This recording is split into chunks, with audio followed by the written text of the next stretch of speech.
Good morning, all of you. BSc AG Part 2 livestock production management course में आज हम vitamins and there importance in livestock, vitamins का पशुओं के आहार में क्या महत्व है उसकी स्टडी करेंगे। पहले हम ये जानेंगे कि विटामिन्स क्या हैं और इनकी क्या इम्पोर्टेंस है। तो पशु आहार में विटामिन एक महत्वपूर्ण घटक है। शरीर को इनकी बहुत कम आवश्यकता होती है। शरीर के उपलब्ध प्रत्येक तंत्र के यानी जो भी उसका सिस्टम है, एनिमल्स का जो भी सिस्टम है, उसके विकास के लिए, निर्वाह के लिए प्रोटीन की उपलब्धता महत्वपूर्ण है और इसकी मात्रा बहुत कम, विटामिन्स की आवश्यकता बहुत कम होती है, किंतु इसकी कमी से कई बीमारियां हो सकती है। Vitamins are classified in 2 groups. Vitamins को 2 भागों में डिवाइड किया गया। First one is fat soluble, वसा में घुलनशील vitamin. Second one is water soluble. तो विटामिन्स दो तरह के होते हैं, फैट सोल्यूबल और वाटर सोल्यूबल। जो फैट सोल्यूबल विटामिन्स हैं, these are vitamin A, D, E, K. ये 4 विटामिन फैट सोल्यूबल है, vitamin A, D, E, K. और जो दूसरे हैं वाटर सोल्यूबल, ये विटामिन बी और सी। तो अब हम पहले इस फैट सोल्यूबल विटामिन्स के बारे में डिस्कस करेंगे। फैट सोल्यूबल विटामिन्स में विटामिन ए, पशु आहार में उपलब्ध हरे चारे में विटामिन ए प्रचुर मात्रा में पाया जाता है। और ये क्यों आवश्यक है? विटामिन ए वसा में घुलनशील होता है, अतः सभी प्रकार के जानवरों के लिए आवश्यक है। पौधों में कैरोटीन के रूप में होता है, जिससे विटामिन ए के रूप में ये बदल जाता है। शरीर की सभी बाह्य सतह के कोषों को स्वस्थ रखने में विटामिन ए की आवश्यकता होती है। इसकी कमी से शरीर के बाहरी सतह के कोष कैरोटीनीकृत हो जाते हैं और जीवाणु उसके अंदर प्रवेश कर जाते हैं। विटामिन ए की कमी से पशुओं में आँख की बीमारी हो जाती है। अंधेरे में देखने से सहायक पिगमेंट के निर्माण में विटामिन ए आवश्यक है। इसकी कमी से पशुओं में रतौंधी हो जाती है। इसकी कमी से शरीर में फॉर्मिक अम्ल की कमी, रोग प्रतिरोधक शक्ति भी कम हो जाती है। मादा पशुओं में इसकी कमी से रिप्रोडक्टिव क्षमता कम पर भी प्रभाव पड़ता है। सांड में विटामिन ए की कमी से लो क्वालिटी का सीमेन प्रोड्यूस होता है, निम्न स्तर का वीर्य उत्पादन होता है। अधिक मात्रा में काफ़ी दिनों तक हरा चारा प्राप्त होने से पशुओं में आवश्यकता से अधिक विटामिन ए को यकृत में संचय कर लेता है। ये संचय किया विटामिन ए कमी के दिनों में 3-4 माह तक पशु की आवश्यकता की पूर्ति करती है। अब है कि इस विटामिन के सोर्स क्या हैं विटामिन ए के? गाजर, पीली मक्का, घी, तेल, कोड लिवर ऑयल, दूध, अंडा, मक्खन, पनीर, हरी घास, दलहनी चारे और हरी सब्जी। These are the sources of vitamin A. अब नेक्स्ट जो fat soluble vitamin these are that is vitamin D. ये vitamin D fat soluble vitamin है। विटामिन डी कैल्शियम और फास्फोरस के मेटाबॉलिज्म की क्रिया को नियंत्रित करता है तथा उसके शरीर में अवशोषण में मदद करता है। कैल्शियम और फास्फोरस के मेटाबॉलिज्म को नियंत्रित करता है तथा उसके शरीर में अवशोषण में मदद करता है। ये आंतों द्वारा कैल्शियम अवशोषण को बढ़ा देता है। इसकी कमी से कम आयु के पशुओं में रिकेट्स हो जाता है। इस विटामिन डी की कमी से जो छोटे पशु है उनमें रिकेट्स की नामक बीमारी हो जाती है। सूर्य की रोशनी से त्वचा की सीबेसिस ग्रंथियों में बनने वाला अर्गोस्ट्रोल विटामिन डी में परिवर्तित हो जाता है और इसकी कमी से संधियों में जो जॉइंट्स होते हैं उनमें सूजन आ जाती है। जैसा कि इसमें दिखाया गया, और वृद्धि भी कम हो जाती है। इसकी कमी से दांत कमज़ोर, हड्डियाँ टेढ़ी मेढ़ी और मुलायम हो जाती है। इसके स्रोत क्या हैं?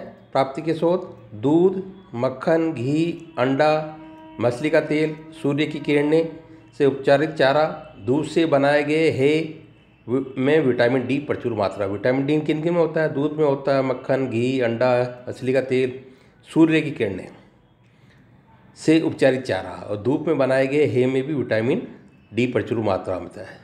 घीस में विटामिन डी सामान्य दूध की तुलना में 6 से 10 गुना ज़्यादा होता है। इसलिए बच्चे को कोलोस्ट्रम पिलाना आवश्यक है, क्योंकि कोलोस्ट्रम में विटामिन डी की मात्रा दूध की तुलना में 10 गुना, 6 से 10 गुना तक ज़्यादा होती है। नेक्स्ट जो फैट सोल्यूबल विटामिन है, विटामिन ई। ये भी एक फैट सोल्यूबल विटामिन है। इसकी कमी से मुर्गियों में क्रेजी चिक नामक बीमारी हो जाती है। इस विटामिन ई की कमी से मुर्गियों में क्रेजी चिक नामक बीमारी हो जाती है तथा बड़े पशुओं में बांझपन या नपुंसकता, असफल प्रजनन, रिपीट ब्रीडिंग भी इस विटामिन ई के कमी से होता है। और कई कण पशुओं में विटामिन ई की कमी से मांसपेशियों में कमजोरी हो जाती है। मस्कुलर डिस्ट्रोफी, ठीक है। और इसके जो सोर्स हैं, प्राप्ति के सोर्स, वो है मक्खन, दूध, पानी, बादाम, अंडा, अंकुरित अनाज, जर्मिनेटेड बार्ले, हरा चारा, हरी पत्तियाँ इत्यादि। इसके प्राप्ति के स्रोत दूध, दही, मक्खन, बादाम, अंडा और हरा चारा, हरी पत्तियाँ। पत्तियों में तने की अपेक्षा कई गुना अधिक विटामिन ई होता है। और नेक्स्ट जो विटामिन जो फैट सोल्यूबल है, दैट इज़ विटामिन के। ये भी एक वसा में घुलनशील विटामिन है और प्लाज्मा प्रोटीन के निर्माण के लिए इसकी आवश्यकता पड़ती है। विटामिन के सभी जानवरों की शारीरिक क्रियाओं में आवश्यकता होती है। विटामिन के सभी जानवरों के जो फिजियोलॉजिकल एक्टिविटीज़ है उसके लिए विटामिन के आवश्यक है। और जो रक्तस्राव होने पर खून का न जमना इस विटामिन की कमी का प्रधान लक्षण है। जब किसी चोट लग जाए और वो चोट खून का थक्का न जमे तो किसकी कमी के कारण? विटामिन के की कमी के कारण। इसकी कमी से पशुओं में स्वीट क्लोवर बीमारी उत्पन्न हो जाती है। इसकी कमी से पशुओं में स्वीट क्लोवर बीमारी उत्पन्न हो जाती है। इसके प्राप्ति के स्रोत हरा चारा, हड्डी का चूरा, सोयाबीन, यकृत तथा यीस्ट इत्यादि, ये इसके प्राप्ति के मुख्य स्रोत हैं। नेक्स्ट है वाटर सोल्यूबल विटामिन्स। तो वाटर सोल्यूबल विटामिन्स में विटामिन, जैसे हमने वाटर सोल्यूबल विटामिन्स की बात करी थी, तो water soluble vitamin these are vitamin B and C. ये vitamin B and C, these are water soluble vitamin. अब इसमें बात करें विटामिन बी कॉम्प्लेक्स की। इस विटामिन बी में, बी कॉम्प्लेक्स में vitamin B1 that is thymine.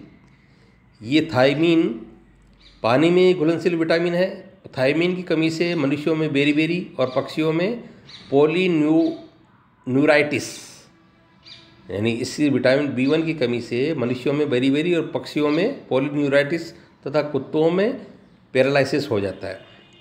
इसकी कमी से भूख में कमी, एनोरेक्सिया व कमजोरी आने लगती है। इसकी कमी से कमजोरी आती है, थकावट होती है तथा कार्य गुणवत्ता में कमी आती है। और कार्बोहाइड्रेट का मेटाबॉलिज्म असंतुलित हो जाता है तथा सुअरों में शरीर का तापमान कम होने लगता है, नाड़ी गति भी कम हो जाती है और ग्रोथ रेट भी कम हो जाती है। जो सुअर है, पिग है, स्वाइन प्रोडक्शन में ये विटामिन B1 थायमीन की कमी से उसकी ग्रोथ रेट कम हो जाती है। जो जुगाली करने वाले पशु है, रूमिनेंट एनिमल्स में इस विटामिन का निर्माण रूमन में हो जाता है, इसलिए उनकी आवश्यकता नहीं रहती है। रूमिनेंट्स में इस थायमीन का निर्माण रूमन में हो जाता है, इसलिए इसकी आवश्यकता नहीं रहती है। सुअरों में भूख की कमी, लॉस ऑफ एपिटाइट, भूख की कमी भी देखी जाती है। और इसके प्राप्ति के सोर्स क्या क्या हैं? इसके प्राप्ति के सोर्स हैं ईस्ट, बुअर ईस्ट थायमीन का अच्छा सोर्स है ब्रूअर। और अनाज, लीवर, अंडा, हरा चारा, हे इत्यादि भी इसके सोर्स हैं, विटामिन B1 थायमीन के सोर्स। अब है vitamin B2 that is riboflavin. ये विटामिन शरीर के मेटाबॉलिज्म जो उपापचय क्रिया है में कई आवश्यक भूमिकाओं के लिए का निर्वाह करता है। शरीर में आवश्यक एंजाइमों के निर्माण में इसकी आवश्यकता पड़ती है। मुख्य कार्य ऊर्जा स्थानांतरण के साथ प्रोटीन उपापचयन प्रोटीन मेटाबॉलिज्म भी है। भूख में कमी होती है। सुअरों में इसकी कमी से त्वचा की बीमारी डर्मेटाइटिस व त्वचा कुछ मोटी हो जाती है। ये विटामिन सभी जानवरों के लिए आवश्यक है, परंतु रोमिनेंट पशुओं की खुराक में B2 की आवश्यकता नहीं होती। ये विटामिन सभी जानवरों के लिए आवश्यक है, किंतु रोमिनेंट पशुओं की खुराक में B2 की आवश्यकता नहीं होती, क्योंकि इसका निर्माण रूमन माइक्रोफ्लोरा द्वारा रूमन में होता रहता है। इसकी जो रूमिनेंट एनिमल्स है उनमें उनकी खुराक में B2 की आवश्यकता नहीं होती और इसका निर्माण रूमन माइक्रोफ्लोरा द्वारा रूमन में होता रहता है। इसकी कमी से मुर्गियों में भीतर छाले दिखाई देते हैं। और पिछला हिस्सा कमज़ोर व लकवाग्रस्त लगता है। चूजों के पंजे मुड़ जाते हैं तथा कर्ल टो पैरालिसिस नामक बीमारी से ग्रस्त हो जाते हैं। इसकी कमी से मुर्गियों में भीतर छाले दिखाई देते हैं और पिछला हिस्सा कमज़ोर व लकवाग्रस्त लगता है। चूजों के पंजे मुड़ जाते हैं और कर्ल टो पैरालिसिस नामक बीमारी भी इस विटामिन राइबोफ्लेविन के कारण होती है। चूजों में इसके कारण उसकी ग्रोथ रेट रुक जाती है। इनके जो प्राप्ति के सोर्स क्या क्या हैं? विटामिन B2 राइबोफ्लेविन के प्राप्ति के सोर्स हैं दूध, दलहनी चारा, ईस्ट, लीवर आदि पशु आहार में बाहर से लेना आवश्यक होता है। तो ये इनके मुख्य सोर्स हैं राइबोफ्लेविन के। इसी विटामिन B कॉम्प्लेक्स में नेक्स्ट विटामिन है विटामिन B3, जिसको हम पेंटोथेनिक एसिड के नाम पे जानते हैं। ये सुअर, स्वान व कुक्कुट की खुराक में इस विटामिन का होना आवश्यक है। इस B3 का पिगरीज में और डॉग में और पोल्ट्री की खुराक में इस विटामिन का होना आवश्यक है। जो एडल्ट गाय, भैंस, भेड़, बकरी में पेंटोथेनिक एसिड की अलग से आवश्यकता नहीं होती, क्योंकि दीज आर रूमिनेंट्स। गाय, भैंस, भेड़, बकरी ये सभी रूमिनेंट्स हैं। तो इन रूमिनेंट्स के रूमन में इसका निर्माण सूक्ष्म जीवों द्वारा होता रहता है। जो रूमन में पाए जाने वाले माइक्रो ऑर्गेनिज्म हैं, जो सूक्ष्म जीव रूमन माइक्रोफ्लोरा है, उनके द्वारा पेंटोथेनिक एसिड का निर्माण होता रहता है। इस विटामिन की कमी से भूख की कमी, आमाशय व आंतों के रोग तथा ऐंठन हो जाती है। बालों का झड़ना, चमड़ी पर पपड़ी जमना, हंस की चाल, गूज स्टेपिंग जैसे लक्षण पैदा हो जाते हैं। इसकी कमी से क्या होता है कि बाल झड़ जाते हैं, चमड़ी पर पपड़ी जमती है और गूज स्टेपिंग जैसे लक्षण पैदा हो जाते हैं। इस विटामिन B3 पेंटोथेनिक एसिड के मुख्य सोर्स हैं अनाज, यकृत, liver, egg yolk, brewer, yeast और सीरा इत्यादि इसके प्राप्ति के सोर्स हैं। तो हमने आज विटामिन्स में फैट सोल्यूबल और वाटर सोल्यूबल में विटामिन B कॉम्प्लेक्स के कुछ विटामिन्स के बारे में स्टडी। नेक्स्ट B कॉम्प्लेक्स के विटामिन्स और C विटामिन्स के बारे में हम नेक्स्ट क्लास में डिस्कस करेंगे। Thank you.